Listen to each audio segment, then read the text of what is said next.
Bangladesh first এমন পররাষ্ট্রনীতি নেবে সরকার বলে জানিয়েছেন পররাষ্ট্রমন্ত্রী doctor Khalilur Rahman.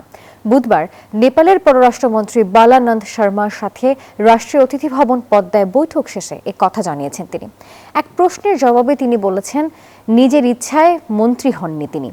Election engineering এর অভিযোগ যারা করছে তারা চাইলে আবার ভোট গণনা করে নিতে পারেন। ক্ষমতার নয়, সমতার চেয়ার। এ সময় তিনি আরও জানিয়েছেন, সাবেক রাষ্ট্রপতি জিয়াউর রহমানের আদর্শ মেনেই সাজানো হবে পররাষ্ট্রনীতি। সব দেশের সঙ্গে সুসম্পর্ক রাখতে চায় বাংলাদেশ, তবে নিজেদের স্বার্থ বজায় রেখে। এ সময় আরও উপস্থিত ছিলেন পররাষ্ট্র প্রতিমন্ত্রী শামা ওবায়েদ। আমাদের foreign policy for change after 17 years, এটা আমাদের জনগণের ইচ্ছা আকাঙ্ক্ষার প্রতিফলন ঘটাবে।